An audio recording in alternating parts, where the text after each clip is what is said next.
Hey everyone, welcome back to another video. As always, my name is Jay. It's been a while.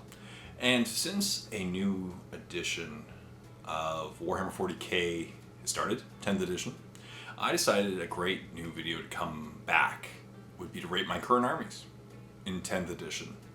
From the best group to the worst group, from armies that I really want to play to armies that are probably going to end up on the shelf. And so, yeah, it's always fun.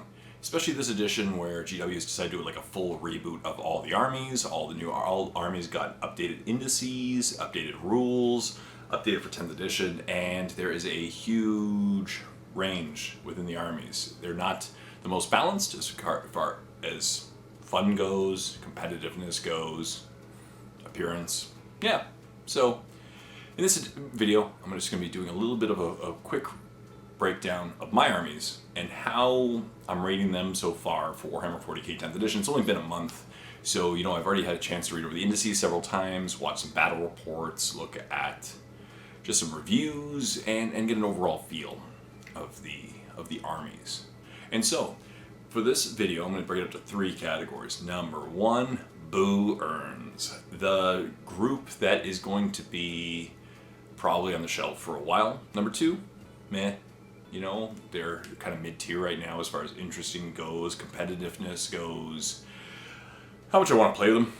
And finally, the top, right? The best of the best. I really want to, there's three armies that I really want to play, that I love the field, I love the look, I love just the overall competitiveness, I love how the army operates, and I really want to play them, at least in the near future, for Warhammer 40K. So, let's start off with Boo Earns, the bottom barrel. Now, for those who know me, I have 9 studio armies, so I have plenty of armies to choose from. For this category, there's several reasons why an army may not be... I may not want to play them at the moment. First of all, it could be the overall way that the army was designed for 10th edition. It may not be fun, it may not be competitive, may not be viable based on the options, the models that I have for that army. It could be a reason just my army may not be painted well or might be beaten up. I have one army in particular that really needs to be rebuilt. I moved a while ago and it didn't survive the move, let's just say that, and so I need to fix it. So let's get started. So Boo Earns, there's 3 armies, and in no particular order, these are the 3 armies that I really don't want to play at the moment for Warhammer 40K 10th edition. The first one is AdMech. Unfortunately, I have about 4,000 points of AdMech, painted a Mars scheme, and I don't like AdMech right now. Just the index does not seem very well balanced with the other armies in 40K. Some people are having that same problem with Death Guard, for example. AdMech is just way too points heavy, for what they do. I don't really like the dynamics. I've watched them in a couple battle reports, and I just don't like how they operate. And all the models that are quasi-competitive, which is only a handful, are all the models, of course, that people didn't use in previous editions, like Breachers. So they're good, and I don't have any of them. So to get my army to a competitive level at the moment, I'd have to spend a lot of money. I'm just not interested. I'm working hard on another army that I'll make in a future video. And I just don't like the playstyle right now. Don't like the playstyle, don't like the points cost. I really love the army, but I just don't think it's a really competitive, fun army in 10th edition. Up next in the Boo Earns category, Imperial Fists. I have, again, about 4,000 points of Imperial Fists, Primaris Marines and Tactical Marines and a bunch of armies. A lot of it was from, some starter sets. The reason why I don't want to play Imperial Fists right now is simply Dark Angels are better. And I have Dark Angels. And since the lines between factions of Space Marines has basically been removed, right? There's no difference between Ultramarines except they can take, their characters. And Lysander can be taken with Imperial Fists. So, and Lazarus, right? So by not taking Imperial Fists, I do forfeit the right to take Lazarus and Lysander. But instead, if I took Dark Angels, I can take Samael, Azrael, Belial, and of course, Lionel Johnson. Huge, right? And so, since Dark Angels are more fun, they're so much more cooler, and yeah, they're just better right now than Imperial Fists. I just have no reason to take Imperial Fists at the moment. So it kind of got shadowed by... And finally, in the Bourne's category, I have Grey Knights. You know me, I love my Grey Knights. The reason why I don't want to play Grey Knights at the moment, once again, is that there's very few builds that could be quasi-competitive, and in the current meta, from what I've seen, they get blown off the table. They look awesome, but the models are really old. Like, I've had my Grey Knights for 10 plus years. I was working at Miniwargamer when I had these Grey Knights, so yeah, that was a long time ago. 12 years ago. Most of the models are that old. The reason why I don't want to play Grey Knights, once again, limited builds, I really do like the feel. I love the fact that they can now deep strike around the table, but they're the army that got beaten up in the move, so I'm going to have to spend a month or two rebuilding the army, putting them all back together, fixing them up, making them look better, and adding a few units to my army so that it could be just more competitive and in line with the meta. But of course, Grey Knights are going to be a tough army. Grey Knights are not very... they're not very survivable, and they're supposed to be survivable, right? And all the changes made to psychic powers really negatively affected, I found, the Grey Knights. And it didn't impact the Thousand Sons as much as the Grey Knights, for example. Thousand Sons got some rules that the Grey Knights didn't that really put them at a detriment. Up next, we have the middle category. Meh. 3 armies that, depending on the new additions, the new releases, if I'm in the mood, for all 3 of them, I have a bunch of models to paint. To be honest, most of my gray pile represents these 3 armies, and the other one represents one of my top tier armies that I'll be making videos on in the near future. So these 3 armies, they're all 3 Xenos armies. They're all fun. I love them, but right now the feeling is just kind of meh in my mind. Yeah, none of them are uber competitive. They're kind of fun, but changes to each one. So first, of course, Necrons. Necrons, there are some viable options in this current edition. I don't mind the way that they get back up. They just have to survive. Their base troops are really good. Especially in combinations with some of their characters. The reason why I just don't want to paint, I have a bunch of models that I have to paint, and really to make them a viable, fun option in this edition, I have to finish painting. All right, I have 2 more Catan shards to paint up that I have, and a bunch of other guys. I could bring a list today if I really wanted to, but just I'd rather play one of my top tier armies for fun, and yeah, as I said, I just need to work on them for a bit. I think that they're an okay army in this edition so far, but hopefully some point changes come in the near future. That's what I'm saying. But I said they have great troops for points cost, decent survivability. I think they need a slightly better gun options for their points cost, but that's a different story. Up next, I have Tyranids. Now, once again, I love Tyranids. I have like 12,000 points of Tyranids. The reason why I think they're mat right now is obviously they're about to get a codex. Right? They're in purgatory right now between the edition and the new codex, and we've already seen the releases that they're releasing, 5 new kits. Now the Hormigons, the Gene Stealers, and the Termagants are really just slightly bigger based, slightly different posed versions of what we currently have, to be honest. I don't think I'm going to buy any of them. But of course the new Biovore kit is really cool looking. We all know that the rules for the Biovore is really good, so they're getting in the Pyrovore kit. So obviously they're going to get a new model and they're going to get good rules. And of course there's a new HQ or character coming in. I feel like I was expecting for the Tyranids this edition to get the kind of treatment that Orcs got last edition, where they kind of do a hard reboot of the army. They make it more, or at least temporarily, more competitive. But what they try to do is GW kinds to reboot the army so that people have to buy a lot of new models.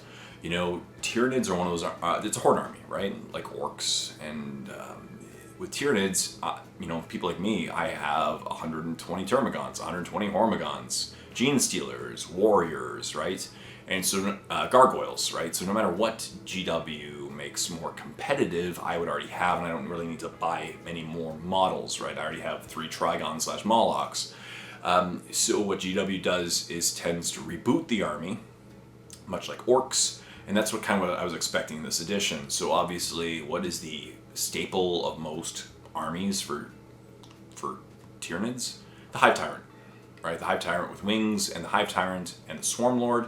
I could be wrong, but I'm expecting that model to be nerfed into oblivion and to be shadowed by the cool new models. Obviously, because GW wants to make the army more competitive and make money at the same time. And so they have to replace or destroy the models that we have become a staple of our armies, which the foundation of our armies are the battle line models, but I don't think they're going to do much with them. There's new kits, but obviously they want us to, buy the new kits, the new Genestealer kits, the new Termagon kits, the new Hormagon kits. They're identical to the old ones, but they just have bigger bases and slightly better poses, right? Cool. And that's kind of what I'm thinking in this edition. So right now, they're in my mech category. They're in Purgatory. I'll wait till the new Codex comes out, and then we'll go from there. And finally, in the mech category, Orcs. Orcs are my favorite army, by far. I love Orcs, but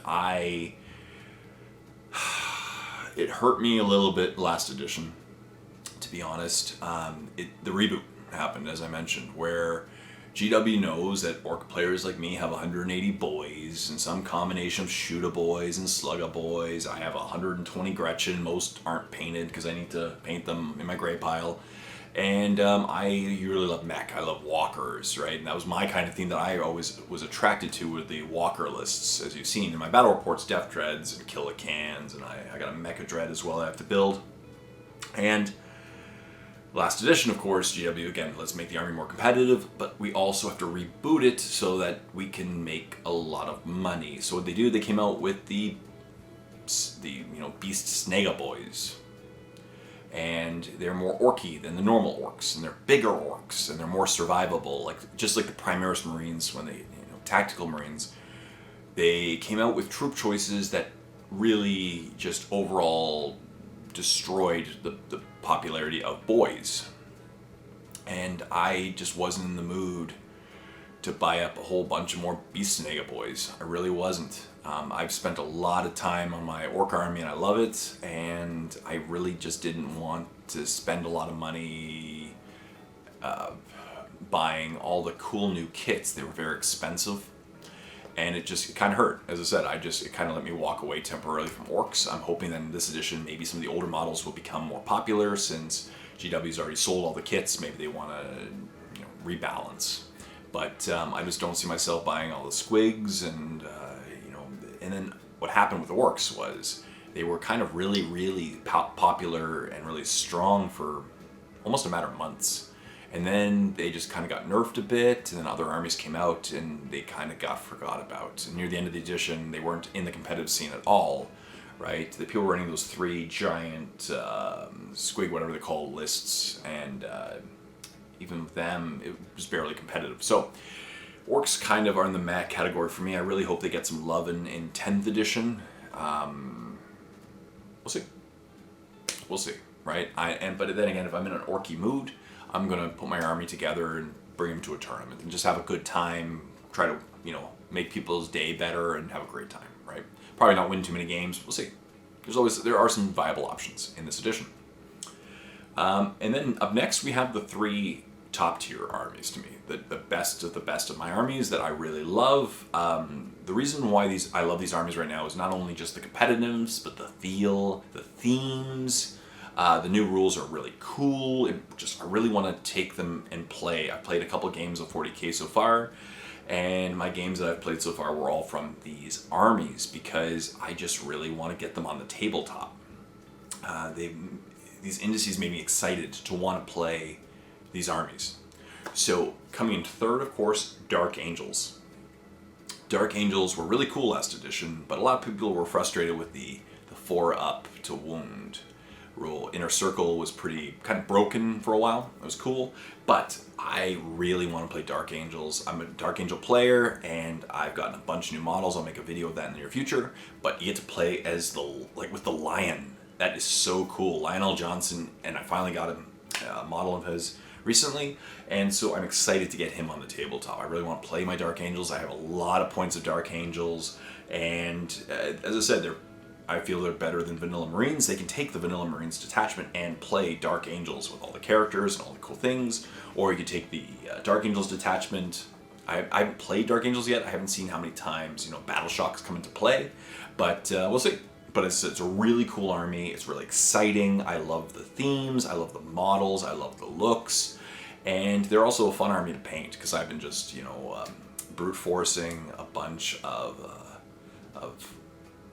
models lately. I've been taking the what's it called? Slap chop approach. We're using contrast paints and glazing them. It's been a lot of fun. Great time, pretty efficient. Yeah, I'll make a video on that in the near future as well. Up next, Imperial Knights. I'm a huge knight player. I have 9-10 knights. Yeah, I have a lot of knights. Wow. Including the 3 of the Forge World ones. I love Imperial Knights, but they were not very viable. They were a fun army to bring and just kind of have a fun game in 9th edition, but they couldn't take objectives. A single Gretchen would survive and you couldn't take the objective. It's pretty silly. And also towering just didn't make any sense to me in the previous editions, how you couldn't see your opponent but they could see you. They fixed towering in this edition, and some people argue they fixed it too much to go in the opposite direction, but tournaments have bring some house rules in to kind of nerf that. But I love the feel of Knights right now in this edition. I'm not going to buy any more models. I can bring my models to a tournament, and I've played a game already with them. They're really fun. They're easy. They're efficient, especially when you're learning new rules of a new game and a new army, and every model has a special rule, and they interact, and the bonding is really cool. Imperial Knights are just awesome, right? Because they're really efficient. You can memorize 3 stat lines and 4 guns or 5 guns, and you just bring them to a game, and it's really fun. Your opponent may not like you, but they're not the most broken army right now in this edition, but they're definitely in the top tier of competitiveness as well. But I just love them. I love the feel. I love the look. I've spent so much time on my Knights. I really take pride in taking them and putting them on the tabletop and playing them in games and having a great time. And they're a fun army. I love the theme. As I said, it's a great army. It made me super psyched about 10th edition. And finally, my favorite army that I want to play in 10th edition is Genestealer Cult. I know they're competitive right now, and it's not specifically why I want to play them, but this is pretty much the only time that they've ever been quasi-competitive. If you look at the history of Genestealer Cult, there's a reason why they haven't been really played. And some people even argue that they can compete with Eldar, and they're even more competitive than Eldar, but just the fact that they're not representative at that level, because a lot more Eldar players are out there than Genestealer Cult. There's not as many players, but I love Genestealer Cult so much. I have, 4,000 painted models, 4,000 points of painted models, but it feels like that almost sometimes. You have 4,000 models with Genestealer Cult. I have 4,000 points of models right now that I spent years painting. I actually painted 40 models over the last couple months as well, preparing for this edition, and GW gave them love. What I love most is the feel. I love the special rules, and I love the fact that GW took away the need for shenanigans to a large extent. Obviously, the army rule, your troops can just kind of appear on the battlefield, and your opponent can squash that, and not just troops, any infantry really. But previous editions relied on so many shenanigans, setup shenanigans, movement shenanigans, rule shenanigans, just so many shenanigans and special rules and all these things. And to get a kill, to kill your opponent, you had to rely on these 8 things happening in the perfect order and all perfectly. And it was just annoying. And there's a reason why most Genestealer Cult army enthusiasts kind of left their models on the shelf in last edition, because it wasn't competitive, it wasn't fun, it was not efficient. So if you brought it to a tournament, you'd almost feel guilty, especially with the setup. You pull all your models down, and then they start the game, and then you have to put all you start off with all the little circles, and you replace it with the models. It just wasn't effective, it wasn't efficient, it kind of annoyed your opponent. And as I said, there were a lot of ways to mitigate the shenanigans, and if your opponent could survive the shenanigans or mitigate them or remove them, you're done. And last edition, it was kind of like a semi-upgrade codex, where it's like a B codex, where, it came out the same weekend as Custodes, and Custodes was better than Genestealer Cult in every way, right? They got a brand new captain who could walk across the battlefield killing everything. We got a saboteur. And they got a lot of rules that nerfed and removed and mitigated Genestealer Cult rules. And a lot more people went to Custodes And so the competitive play went towards Custodes, and which nerfed Genestealer Cult even further. You couldn't use your special rules, you couldn't play. As I said, it wasn't a very competitive army, and there's a reason why you didn't see Genestealer Cult for a long time. And I love the aesthetics, I love the themes, I love the backstory. It's such a cool army, you know, and I've been excited to play them for a long time. So just that alone, I've had these models painted for years, and I just got my very first like really true game in recently with Genestealer Cult in 10th edition, and I loved it. It was a fun army. I love the themes, I love the way that my army looked, and it was really fun and competitive. It could keep up with my opponent, and it wasn't like I was fearing for my life the whole game. I even played against a Knight player, and I won, which was very cool. I played more towards the mission, and I was surprised at how survivable my army was, and so was my opponent, who his rolls kind of whiffed, to be honest, but that's okay. But as I said, I love Genestealer Cult. I'm so excited to play them. I know there's probably going to be a nerf in the near future because people are already complaining about them, but they're not Eldar. That's all I'm saying. But yeah. So that's it. Those are my 9 studio armies. As I said, there's 3 of them that I'm super excited to play. 3, maybe under the right circumstances. I gotta paint a bunch of them. And 3 and 3 armies that I really just don't want to play on the tabletop right now. How about you? What armies are you super excited to play in this edition? What armies do you feel are meh? What armies do you kind of not care about are going to be on the shelf for at least a new codex until they update the rules? GW does seem adamant this edition to update the rules and to balance the codices, so we'll see what happens, obviously. Hopefully they bring them all into that Goldilocks zone, as they say. But that's it. So as always, thank you for watching. It's been a while, and I really hope you enjoyed this video. Please leave comments in the comment section down below what you thought, and subscribe to my channel if you already haven't done so. But yeah, stay tuned for more videos. Thank you for watching. I really hope you enjoyed this. Please leave comments and all, and I'd love to talk to you. Until next time, this is Jay saying, happy painting.